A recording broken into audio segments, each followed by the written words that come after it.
नमस्कार प्यारे विद्यार्थियों, लक्ष्य क्लासेस बालोतरा के यूट्यूब चैनल में आप सबका स्वागत है। प्यारे बच्चों, अपन आपकी कक्षा 7 के इतिहास विषय के बारे में बातचीत कर रहे थे। इसके पहले अध्याय की पूरी बातचीत कंप्लीट होगी, जिसके सारे वीडियो लक्ष्य क्लासेस बालोतरा के यूट्यूब चैनल की प्लेलिस्ट के अंदर दिए हुए हैं। तो आप सबसे पहले लक्ष्य क्लासेस बालोतरा यूट्यूब पे सर्च करें, प्लेलिस्ट के अंदर जाएं और वहाँ पे क्लास 7 इतिहास करके आपको प्लेलिस्ट दिखेगी, वहाँ से आप आगे की वीडियो देखें। और आज अपन इस वीडियो के माध्यम से आपके दूसरे अध्याय की बातचीत करेंगे इतिहास के अंदर, ठीक है ना। तो पहले अध्याय के आपके सारी बातें हो चुकी है, अपनी टेस्ट की और वो सारी चीज़ें हो गई, अभ्यास प्रश्न वगैरह सब, तो वो आप पहले देख लेना, उसके बाद में आप दूसरे अध्याय पे आना, ठीक है। तो चलो, जिन लोगों ने देख ली है वो तो अभी इस क्लास को देख लो, जिन लोगों ने पहले वाली क्लासें नहीं देखी तो वो आप प्ले लिस्ट में जाके पहले देखें, वहाँ से फिर यहाँ आए। तो ठीक है भाई, अपने पाठ का नाम है राजा और नए राजा और उनके राज्य, ये पाठ का नाम है। ओके। उसके बाद में 7वीं शताब्दी के बाद कई राजवंशों का उदय हुआ। मानचित्र 1 में उपमहाद्वीप के विभिन्न हिस्सों में 7वीं शताब्दी से 12वीं शताब्दी के बीच शासन करने वाले प्रमुख राजवंशों को दिखाया गया है, ठीक है ना। प्रमुख जो राजवंश है उनको दिखाया गया है। तो आप इसके अंदर देख सकते हैं कि कौन कौन से राजवंश हैं। जैसे देखो, मानचित्र में गुजर, प्रतिहार, राष्ट्रकूट, पाल, चोल और चहमान के स्थानों का निर्धारण कीजिए। क्या आप आज के उन राज्यों की पहचान कर सकते हैं जिन पर उनका नियंत्रण था? जैसे इंद्रप्रस्थ है, मंसूर अरब के पास में, मुल्तान अरब, और ये कन्नौज, गुजर, प्रतिहार, परमार, चंदेल, अंद्राटा, ये सारे के सारे यहाँ उस जमाने के अंदर हुआ करते थे, ठीक है। आगे देखो, नए राजवंशों का उदय। अब देखो, नए राजवंशों का उदय किस तरीके से होता है। देखो, 7वीं सदी आते आते उपमहाद्वीप के विभिन्न भागों में बड़े भूस्वामी और योद्धा सरदार अस्तित्व में आ चुके थे। राजा लोग प्राय उन्हें अपने महात्म या सामंत के रूप में मान्यता देते थे। उनसे उम्मीद की जाती थी कि वे राजा या स्वामी के लिए उपहार लाए, उनके दरबार में हाजिरी लगाए और उन्हें सैन्य सहायता प्रदान करे। देखो, राजा के वहाँ लोग रहते थे, कौन रहते थे? भूस्वामी और योद्धा सरदार रहते थे। तो राजा चाहते थे कि भाई ये अपने लिए काम करें और अपने लिए मतलब वो राजा के, मतलब राजा को लोग वो स्वामी मानते थे, और कि भाई अपने लिए उपहार लेकर के आए, दरबार में हाजिरी लगाए और अपनी सैन्य सहायता करें। तो ऐसे में क्या हुआ कि वो जो वहाँ जो भूस्वामी और जो सरदार थे ना, वो अपने आप को महासामंत मानने लगे। महासामंत का मतलब खास आदमी, इस तरीके से कह सकते हो, या फिर महामंडलेश्वर मानने लगे, यानी पूरे मंडल का महान स्वामी। अब राजा के होते हुए वो अपने आप को महान स्वामी मानने लगे इत्यादि घोषित कर देते थे। कभी कभी वे अपने स्वामी के आधिपत्य से स्वतंत्र हो जाने का दावा करते थे। तो कभी कभी वे यूं करता कि भाई राजा कौन है मन कहने वालों, मैं तो बहुत मोटा आदमी हूँ यार, राजा नहीं मैं लान देऊँ ये करे रहो, राजा कौन है मन कहने वालों। तो वो कभी कभार ऐसी स्थिति भी पैदा कर देते थे कि कहते थे कि भाई अपने राजा रिपीड कौन, अपोकन पहिया घना ही हूँ, एक अलग आदमी हूँ। तो मैं यूं कह देता। तो ठंडिया ने कोई आदमी किंग बटे काम करे और भी ज्यादा पहिया आ जाए, वो गए वो मेरे अपने पीड़ कौन देखो बड़ा कोई दे चीज। तो यूं होने लगी बम स्थिति। तो थान दो चीज समझ में आ गई, भाई वो राजा भी काम करे, अब लोग महासामंत या खुद ने महामंडलेश्वर कहने लग गया। आगे देखो, इस तरह का एक उदाहरण दक्कन में राष्ट्रकूटों का था। शुरुआत में कर्नाटक में चालुक्य राजाओं के अधीन थे। जो अपना दक्कन के अंदर राष्ट्रकूट है ना, दक्कन का पठार है, वहां पे राष्ट्रकूट शासन करते थे। और शुरुआत के अंदर एक कर्नाटक अपना जो क्षेत्र है, वहां पे चालुक्य लोग जो थे वो राजाओं के अंतर्गत अधीनस्थ थे। अधीनस्थ का मतलब उनके अंदर काम करना, यानी उनके अंडर काम करना, ठीक है ना। 8वीं सदी के मध्य एक राष्ट्रकूट प्रधान, 8वीं शताब्दी के अंदर क्या हुआ, एक राष्ट्रकूट प्रधान था जिसका नाम है दंती दुर्ग, ने अपने चालुक्य स्वामी की अधीनता से इनकार कर दिया, उसे हराया और हिरण्य गर्भ यानी शाब्दिक अर्थ सोने का गर्भ नामक एक अनुष्ठान किया। जब यह अनुष्ठान ब्राह्मणों की सहायता से संपन्न किया जाता था तो यह माना जाता था कि इससे याजक जन्मा क्षत्रिय न होते हुए क्षत्रिय के रूप में दोबारा क्षत्रिय तो प्राप्त कर लेगा। यानी इससे क्या होता था, इससे याजक जन्मा क्षत्रिय न होते हुए भी क्षत्रिय के रूप में दोबारा क्षत्रिय तो प्राप्त कर लेगा। अब देखो क्या नाम है, दक्कन के राष्ट्रकूट है। कौन है? दक्कन के राष्ट्रकूट के अंतर्गत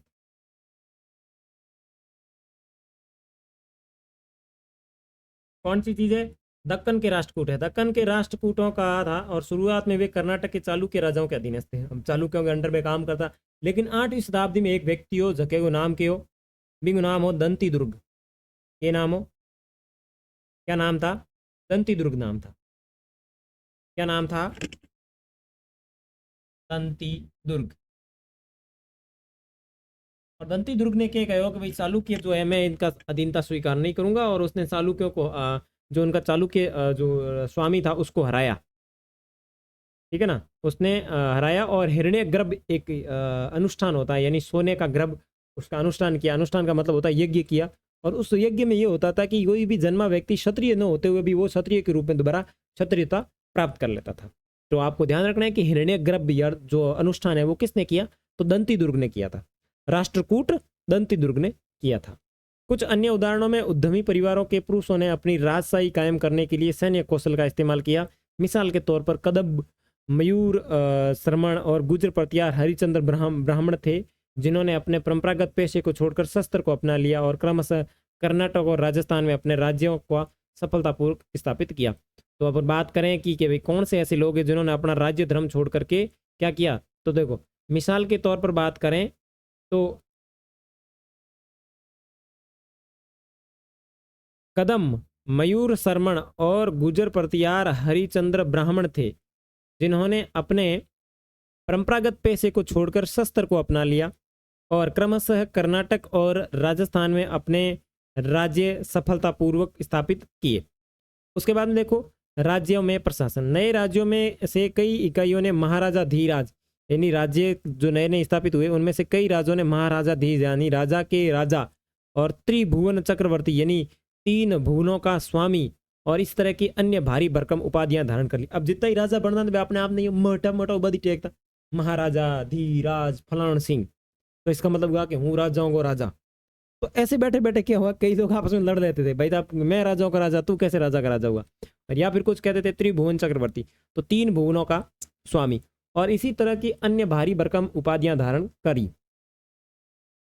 लेकिन इस तरह के दावे के बावजूद वे अपने सामंतों और साथ ही साथ किसान, व्यापारी तथा ब्राह्मणों के संगठनों के साथ अपनी सत्ता की साझेदारी करते थे। ठीक है, आगे देखो यहाँ एलोरा की गुफा 15 का भित्ति चित्र, जिसमें विष्णु पुराण को नरसिंह अर्थात पुरुष सिंह के रूप में दिखाया गया। तो ये नरसिंह भगवान का चित्र है और ये एलोरा की गुफा संख्या 15 से मिला है। ये एक भित्ति चित्र है, यानी भित्त का मतलब दीवार के ऊपर बनाया गया चित्र, जिसमें विष्णु को नरसिंह अर्थात पुरुष सिंह के रूप में दिखाया गया है, और यह राष्ट्रकूट काल की एक कृति है। ठीक है, कृति का मतलब है रचना, जो कृति शब्द है ना, कृति, इसका मतलब है रचना। आगे देखो, इन सभी राज्यों में उत्पाद अर्थात किसान, पशुपालकों, कारीगरों से संसाधन इकट्ठे किए जाते थे। इनको अक्सर अपने उत्पादों का एक हिस्सा त्यागने के लिए मनाया या बाध्य किया जाता था। कभी कभी इस हिस्से को लगान मानकर वसूला जाता था, क्योंकि प्राप्त करने वाला भूस्वामी होने का दावा करता था। राजस्व व्यापारियों से भी लिया जाता था। तो ये जितने भी राजा थे यहाँ पे टैक्स इनको भी देना पड़ता था। 400 कर। अब यहाँ पे एक कहानी है। तमिलनाडु में शासन करने वाले चोल वंश के अभिलेखों में विभिन्न किस्म के करों के लिए 400 से ज्यादा सूचक शब्द मिलते हैं। सबसे अधिक उल्लेखित कर वेटी कौन सा है? वेटी, जो नगद की बजाय जबरन श्रम के रूप में लिया जाता था। तो ये एक जानकारी मिलती है तमिलनाडु के अंदर कि वहाँ पे 400 से ज़्यादा मतलब टैक्स हुआ करते थे। उसमें से एक शब्द है वेंटी, जो मतलब नकद की बजाय ज़बरदस्ती श्रम के रूप में लिया जाता था, यानी मजदूरी करवाना, यानी जबरन श्रम। और कदमई, यानी कदमई का मतलब क्या होता है? जो किसान लोग होते हैं, वही जो आपने 6 के अंदर पढ़ा था, जो खेतियर बिना खेती वाले जो किसान मजदूर लोग जो होते हैं उनको कदमई कहा जाता है। यानी भूस्वामी राजो यानी कदमई यानी कि भू राजस्व थे।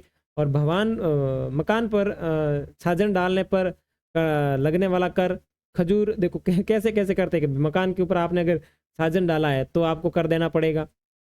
खजूर या ताड़ के पेड़ पर चढ़ने के लिए सीढ़ी के इस्तेमाल पर लगने वाला कर, बहुत थारी। पारिवारिक संपत्ति का उत्तराधिकार हासिल करने पर लगने वाला कर, इत्यादि कई प्रकार के कर वसूले जाते थे। क्या आज भी इनमें से कोई कर वसूले जाते हैं? जैसे आपके जीएसटी, आप कोई चीज़ लाने जाते हैं तो बोलते हैं ना कि ये इतनी महंगी आती है, ये जीएसटी लगी हुई है। तो पहले भी इस प्रकार के बहुत सारे कर लिए जाते हैं जो कि अपने वर्तमान में आज अपने देखो अपने वर्तमान समय में कोई जबरदस्ती नहीं लिए जाते, वो वस्तु के साथ में इंक्लूड होता है। अपन कोई भी चीज़ खरीदते हैं ना, अपन खरीदते हैं कि भाई इसकी MRP कितनी है, ठीक है ना। आगे देखो, ये संसाधन राजा की व्यवस्था का वित्तीय आधार बनते थे, साथ ही मंदिरों और दुर्गों के निर्माण में भी इस्तेमाल होते थे। संसाधन उन युद्धों को लड़ने में भी इस्तेमाल होते थे जिन्हें लूट की शक्ल में धन मिलने की तथा जमीन और व्यापारिक मार्गों के प्रयोग की संभावनाएं बनती थी। राजस्व वसूली के लिए पदाधिकारियों की नियुक्ति सामान्यतः प्रभावशाली परिवारों के बीच से की जाती थी और प्राय वंशानुगत होती थी। और सेना में एक ही ऐसा व्यक्ति होता था, कई बार राजा के निकट संबंधी इन ओहदों पर होते थे। तो राजस्व वसूली के लिए जो पदाधिकारियों की जो नियुक्ति होती थी वो क्या होता था कि परिवारों के बीच से ही की जाती थी, और परंपरागत जो बोले तो वंशानुगत हुआ करती थी, जो कर वसूलने वाला जो डेरा होता था। और सेना में भी ऐसा ही होता था, कई बार राज्य के निकट संबंधी को ओहदों पर बैठा दिया जाता था। आगे है प्रशस्तियां और भूमि अनुदान। प्रशस्तियों में ऐसे ब्यौरे होते हैं जो शब्दतः सत्य नहीं हो सकते। प्रशस्तियों के अंदर, प्रशस्ति का मतलब होता है किसी की बखान में लिखी गई चीज, लेकिन प्रशस्तियां हमें बताती है कि शासक खुद को कैसे दर्शाना चाहते थे। मिसाल के लिए सूरवीर, विजय योद्धा के रूप में ये विद्वान ब्राह्मणों द्वारा रची गई थी और अक्सर प्रशासन में मदद करते थे। देखो, प्रशस्ति का मतलब क्या होता है? प्रशंसा।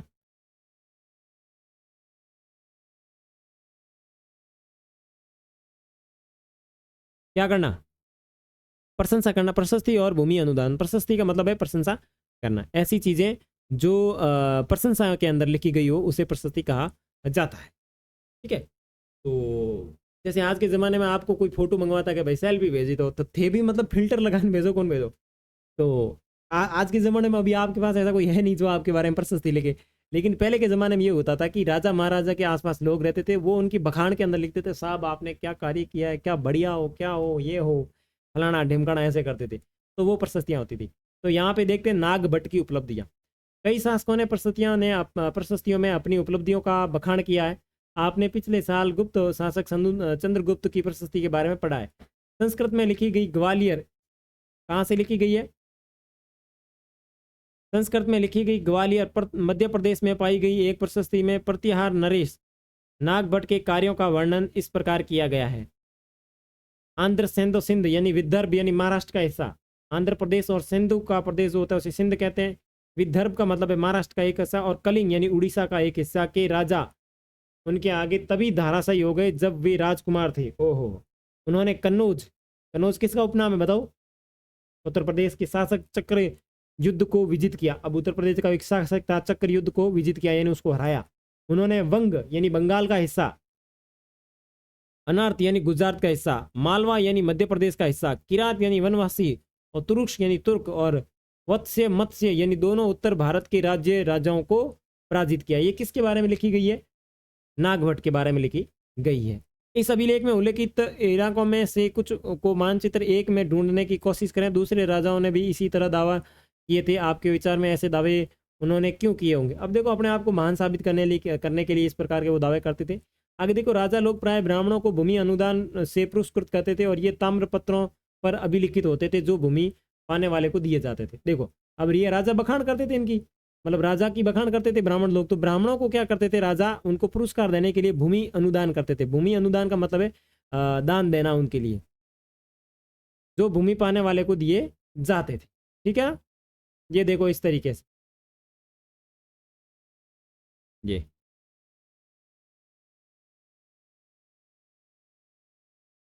ये जिनको भूमि दी जाती थी ये इस तरीके से लिखे हुए होते थे, और इन पे सारी डिटेल लिखी हुई होती थी, ठीक है ना। अब ये चित्र 2 है, इसको देखो। ये थोड़ा संस्कृत और थोड़ा तमिल में लिखा हुआ ताम्रपत्र। ताम्रपत्र का मतलब क्या हुआ? तांबे की धातु पर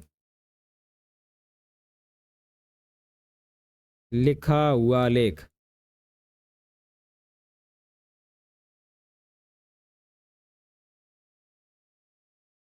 ठीक है, जिसमें 9वीं सदी में एक शासक के द्वारा दिए गए भूमि अनुदान का उल्लेख है। जिन कड़ियों से ये पत्र जुड़े हैं उन पर राजशाही मोहर लगी हुई है। देखो देखो, ये देखो राजशाही मोहर लगी हुई है, यहाँ पे राजशाही मोहर लगी हुई है। जो यह बतलाने के लिए प्रमाणिक है कि यह एक दस्तावेज, ये एक प्रमाणिक दस्तावेज है, यानी ये बिल्कुल ओरिजिनल कॉपी है। ठीक है, आगे देखो, भूमि के साथ साथ क्या दिया जाता था, ये चोलों के द्वारा दिए गए एक भूमि अनुदान के तमिल भाग का एक अंश है। हमने मिट्टी के मेड़े बनाकर साथ ही कांटेदार झाड़ियाँ लगाकर भूमि की सीमाओं को चिन्हित कर दिया है। इस भूमि पर ये चीज़ें फलदार वृक्ष, पानी, भूमि, बगीचे और फलोद्यान, पेड़, कुएं, खुली जगह, चारागाह, एक गांव, बॉबी, चबूतरे, नहरें, खाइयाँ, नदियाँ, दलदली जमीन, हौज, अन्नागार, मछलियाँ के तालाब, मधुमक्खियों के चत्ते और गहरी झीलें, जिससे यह भूमि मिलती है वह इससे कर वसूली कर सकता है। वह न्याय अधिकारियों द्वारा जुर्माने के तौर पर लगाए गए कर वसूल सकता है। पान के पत्तों पर लगने वाला कर, बुने हुए कपड़ों पर लगने वाला कर, साथ ही साथ वाहन पर लगने वाला कर वसूल सकता है। वह पक्की ईंटों के बने ऊपरी माले पर बड़े कमरे बनवा सकता है, बड़े और छोटे कुएं खुदवा सकता है, पेड़ और कांटेदार झाड़ियाँ लगवा सकता है, ज़रूरी हो तो सिंचाई के लिए नहर बनवा सकता है। उसे यह सुनिश्चित करना चाहिए कि पानी बर्बाद न हो और तटबंधों का निर्माण हो। लेख में सिंचाई के जितने संभव स्रोतों का उल्लेख है उनकी सूची बनाइए और विचार विमर्श कीजिए कि इनका इस्तेमाल कैसे होता। तो ये नॉर्मली बात है, कोई खास नहीं है। आगे देखो, 12वीं शताब्दी में एक वृद्ध संस्कृत काव्य भी रचा गया जिसमें कश्मीर पर शासन करने वाले राजाओं का इतिहास दर्ज है। उसे अल्हड़ नामक एक रचनाकार ने लिखा था। ठीक है, अल्हड़ नामक एक रचनाकार था, इसने लिखा था। अल्हड़ ने अपना वृत्तांत लिखने के लिए शिलालेख, दस्तावेज और इसने क्या किया था, दस्तावेजों और प्रत्यक्षदर्शियों के वर्णन और पहले के इतिहास समेत अनेक तरह के स्रोतों को इस्तेमाल किया। प्रशस्तियों के लेखकों से भिन्न वह अक्सर शासकों और उनकी नीतियों के बारे में आलोचनात्मक रुख दिलाता था, यानी ये सब की आलोचनाएं करता था। ठीक है ना, इसलिए 12वीं सदी के लिए असाधारण ग्रंथ। उसके बाद में धन के लिए युद्ध। आपने ये गौर किया होगा कि इनमें से प्रत्येक शासक राजवंश का आधार कोई क्षेत्र विशेष था और वे दूसरे क्षेत्रों पर भी नियंत्रण करने का प्रयास करते थे। एक विशेष रूप से वांछनीय क्षेत्र था गंगा घाटी में कन्नौज नगर। गुजर प्रतियार, देखो गंगा घाटी में एक नगर था जिसका नाम है कन्नौज नगर। गुजर प्रतियार, राष्ट्रकूट और पाल वंशों के शासक सदियों तक कन्नौज के ऊपर नियंत्रण करते रहे। कौन से वाले? गुजर प्रतियार, राष्ट्रकूट और पाल वंश यहाँ पे कई टाइम तक कन्नौज पर शासन करते रहे, लेकर आसपास में लड़ते रहे। चूंकि इस लंबी चली लड़ाई में 3 पक्ष थे। कौन कौन थे? इस प्राय त्रिपक्षीय संघर्ष के रूप में जाना जाता है। चूंकि इस लंबी चली लड़ाई के अंदर इसलिए इतिहासकारों के 3 पक्ष है, इसलिए इसको त्रिपक्षीय संघर्ष कहा जाता है। यानी कौन कौन? गुजर प्रतियार, राष्ट्रकूट और पाल वंश इसके ऊपर कन्नौज के ऊपर अधिकार करने के लिए लंबे समय से ये लड़ रहे थे और इतिहासकारों को लगा था कि यहाँ पे 3 पक्ष जो है वो मोटे तौर पर लड़ाई कर रहे हैं, तो इसको त्रिपक्षीय संघर्ष के रूप में जाना गया। जैसा कि हम देखेंगे कि शासकों ने बड़े मंदिरों का निर्माण करवाकर भी अपनी सत्ता और संसाधनों का प्रदर्शन करने का प्रयास किया। इसलिए जब वे एक दूसरे के राज्यों पर आक्रमण करते थे तो वे मंदिरों को भी अपना निशान बनाते थे, जो कभी कभी बहुत अधिक संपन्न होते थे। आप अध्याय 5 में इसके बारे में पढ़ोगे। अफगानिस्तान के गजनी का सुल्तान महमूद ऐसे शासकों में से सबसे प्रसिद्ध है जिसने, कौन का शासक है अफगानिस्तान का? कौन? गजनी का सुल्तान महमूद। क्या नाम है? सुल्तान कौन है? गजनी का सुल्तान कौन है? महमूद ऐसे शासकों में सबसे प्रसिद्ध हैं। उसने 997 से लेकर 1030 तक शासन किया और अपने नियंत्रण का विस्तार मध्य एशिया के भाग, ईरान उपमहाद्वीप के उत्तर पश्चिमी हिस्से तक किया। वह लगभग हर साल उपमहाद्वीप पर हमला करता था और इसका निशाना थे संपन्न मंदिर, जिनमें गुजरात का सोमनाथ मंदिर भी शामिल था। महमूद जो धन उठा ले गया और उसका बहुत बड़ा हिस्सा गजनी में एक वैभवशाली राजधानी के निर्माण में खर्च हुआ। देखो, महमूद गजनवी करके एक शासक था, या फिर खाली महमूद जो था वो अफगानिस्तान का एक शासक था। अफगानिस्तान की क्षेत्र पड़ता है गजनी, वहाँ का शासक था और उसका मेन टारगेट होता था मंदिरों पे आक्रमण करना, क्योंकि उस जमाने में जितना भी खजाना वगैरह होता था वो मंदिरों की दान पेटियों में जमा था। ठीक है, तो वो आता था, युद्ध करता था, लड़ाई टेकता था, हमला करता था और मंदिरों को लूट के जाता था। और इसी के बाद अंदर बात करें तो अपने यहाँ गुजरात का सोमनाथ जो मंदिर है उसके ऊपर भी उसने आक्रमण किया था। ठीक है, आगे देखो, अरबी भाषा का शब्द है जिसका मतलब है शासक। सुल्तान है वो किस भाषा का शब्द है? अरबी भाषा का शब्द है और जिसका मतलब होता है शासक। सुल्तान महमूद अपने द्वारा जीते गए लोगों के बारे में भी कई बातें जानना चाहता था और उसने अल बैरूनी नामक, उसने क्या किया? अल बैरूनी नामक एक विद्वान को इस उपमहाद्वीप का लेखा जोखा लिखने का काम दिया। अरबी में लिखी गई उसकी कृति किताब कौन है? अल हिंद। किसकी किताब है?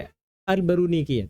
एक विद्वान को इस उपमहाद्वीप को सुल्तान महमूद ने अपने द्वारा जीते गए लोगों के बारे में भी कई बातें जानने था और उसने अल बैरूनी नामक एक विद्वान को उपमहाद्वीप के बारे में लेखा धोखा रखने और अरबी में लिखी गई उसकी कृति किताब अल हिंद आज भी इतिहासकारों के लिए एक महत्वपूर्ण स्रोत है। अल बैरूनी ने इसे तैयार करने के लिए संस्कृत के विद्वानों से परामर्श किया। तो ध्यान रखना, ये जो पुस्तक है क्या नाम है? अल हिंद। किसकी है भाई? अल बैरूनी, अल बैरूनी। ये क्या है? इतिहासकार। युद्ध के लिए युद्ध करने वाले दूसरे राजाओं में चहमान भी थे जो बाद में चौहान के रूप में जाने जाते थे। देखो, युद्ध में चहमान लोग भी युद्ध करते थे जिन्हें बाद में चौहान कहा गया। वे दिल्ली और अजमेर के आसपास के क्षेत्र पर शासन करते थे। उन्होंने पश्चिमी और पूर्व की ओर अपने नियंत्रण क्षेत्र का विस्तार करना चाहा, जहां उन्हें गुजरात के चालुक्यों और पश्चिम उत्तर प्रदेश के गढ़वालों से टक्कर लेनी पड़ी। चहमानों का प्रसिद्ध शासक था पृथ्वीराज तृतीय, जो 1168 से 1192 तक शासन था, जिसने सुल्तान मोहम्मद गोरी नामक अफगानिस्तान शासक को 1191 में हरवाया, लेकिन दूसरे साल 1192 में उसे हाथों हारना पड़ा। अब देखो, जो चहमान थे वो भी क्या करते थे? युद्ध लड़ाई करते थे। और चहमानों को चौहान कहा जाता था। क्या कहा जाता था? चौहान कहा जाता था। और इन चौहानों का एक प्रमुख राजा था जिसका नाम है पृथ्वीराज तृतीय। उसने लड़ाई की थी, सुल्तान यानी दिल्ली का सुल्तान था मोहम्मद गोरी। और पहली बार इसने जैसे इसकी लड़ाई की तो लड़ाई हुई थी 1191 में। कब हुई थी? 1191। तो 1191 में जब लड़ाई हुई थी तो 1191 में इसने क्या किया? मोहम्मद गोरी को हरा दिया। लेकिन दूसरे टाइम जब मोहम्मद गोरी 1192 में यहाँ पे आया तो मोहम्मद गोरी ने पृथ्वीराज तृतीय को हरा दिया था। ठीक है ना? तो यहाँ तक की सारी जानकारी अपने समझ लिए। आगे देखो, चोल राज्य नजदीक से एक नजर। अब ये चोल राज्य है, ठीक है ना? इसके अंदर से देखो कौन कौन सा है। देखो, यादव, चालुक्य, विक्रमादित्य के अंतर्गत कल्याणी, कदम, बादामी, काकतीय साम्राज्य, वो है ना, क्या नाम है उसका? वो यो बाहुबली में ना, काकतीय साम्राज्य, वो वाला अंध्रा दे दृष्टेलमी वाला। ये यहाँ पे कलिंग है, वो दक्षिण कलिंग है, कोची, चोल, नोलामवादी, वनवासी, गंगावादी, उरेयू, मदुरई, पांड्यन, ये सारे के सारे वहाँ पे। ठीक है ना? चोल राज्य के पड़ोसी, उसके पड़ोसी राज्य। ठीक है ना? उसके बाद में अरेयू से तंजावर तक, अरेयू से तंजावर तक क्या स्थिति है? देखो, ये रहा अरेयू, अरेयूर ये रहा, और तंजावुर ये रहा। तो अरेयूर से तंजावुर तक क्या स्थिति है? चोल वंश सत्ता में कैसे आया? कावेरी डेल्टा।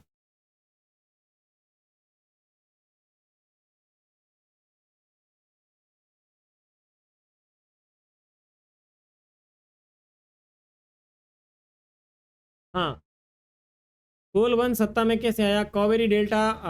कावेरी डेल्टा क्या है? कावेरी नदी का डेल्टा। कावेरी डेल्टा में मुट्रियार नामक से प्रसिद्ध एक छोटे से मुख्य परिवार की सत्ता थी। अब कावेरी नदी दिख रही होगी आपको, ये रही, ये मैं यहाँ बताऊँ, ये रही, ये यहाँ पे ये कावेरी नदी है।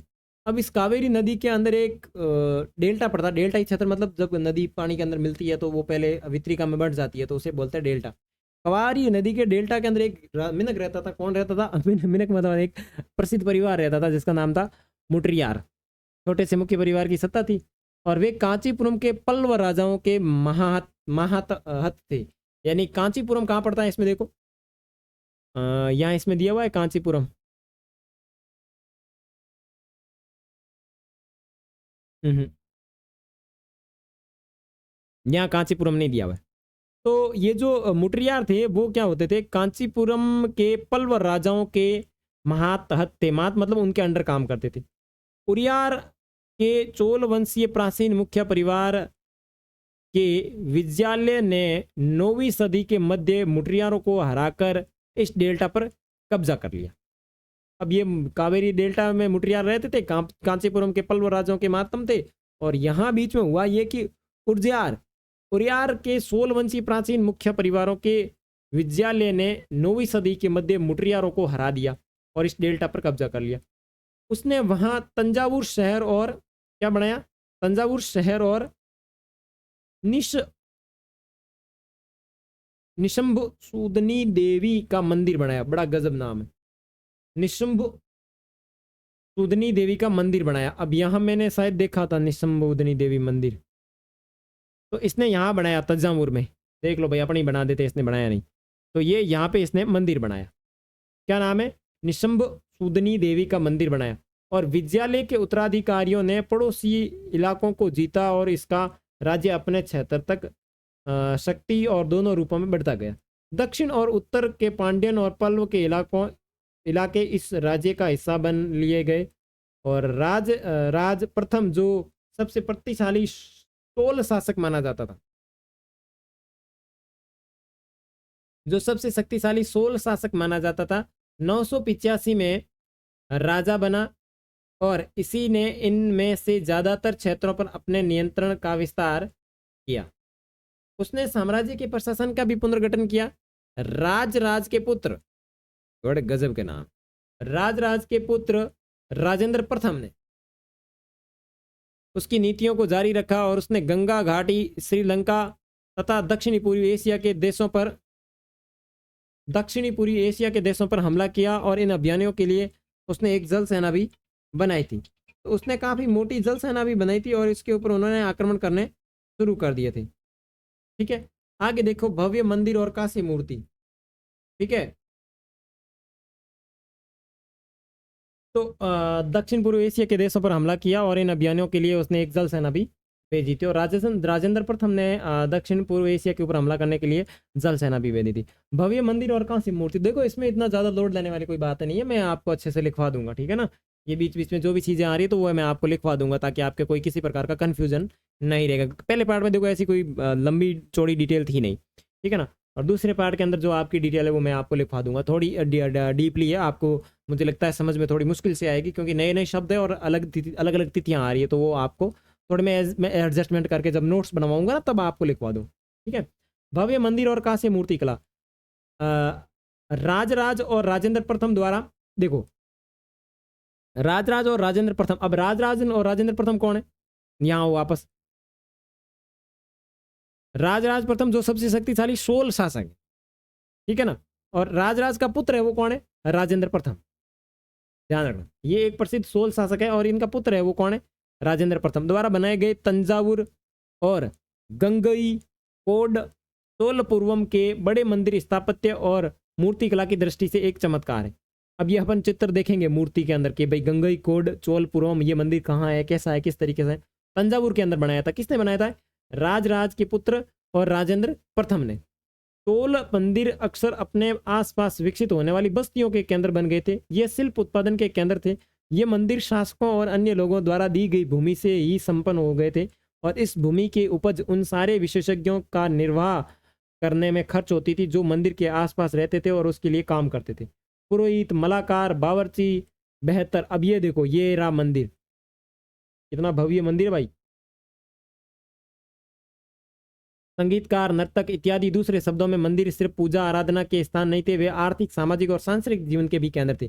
अब इस जमाने में मंदिर केवल पूजा अर्चना के साधन भी नहीं थे, आर्थिक और सांस्कृतिक जीवन के भी केंद्र बने हुए थे। आर्थिक का मतलब यहाँ आसपास में इनको इनकम मिल जाती थी, सामाजिक सांस्कृतिक का केंद्र था और जीवन का भी केंद्र था। मंदिर के साथ जुड़े हुए शिल्पों में सबसे विशिष्ट था कांस्य प्रतिमाएं बनाने का काम, और 16 कांस्य प्रतिमाएं संसार की सबसे उत्कृष्ट प्रतिमाओं में गिनी जाती थी।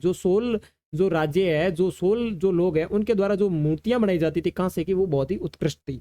ज्यादातर प्रतिमाएं तो देवी देवताओं की होती थी लेकिन कुछ प्रतिमाएं भक्तों की भी बनाई गई थी। अब ऊपर आ जाओ, इस मंदिर को पढ़ के अपन आज की क्लास दी एंड करेंगे। देखो ये मंदिर क्या नाम है, गंगई कोड चोलपुरम का मंदिर किसने बनाया, राज और राजेंद्र प्रथम जो उसका पुत्र था।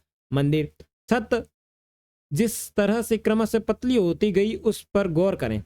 बाहरी दीवारों को सजाने के लिए पत्थर की प्रतिमाएं अलंकृत की गई उन पे भी देखिए, देखो कितनी गजब की डिजाइनिंग है। देखो यहाँ सारी सारी डिजाइन की हुई मूर्तियां, वापस देखो डिजाइन की हुई मूर्तियां, वापस देखो बाहर सारे डिजाइन की हुई, और ऊपर जाते जाते कैसे हो रहा है, बिल्कुल खत्म हो रहा है। तो इस मंदिर का निर्माण किसने किया?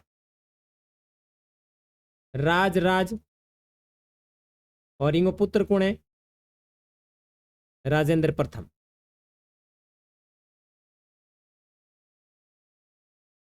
राजेंद्र प्रथम ने इसका निर्माण किया। ठीक है, तो आगे की जानकारी देखेंगे बाद में, तब तक के लिए बाय बाय।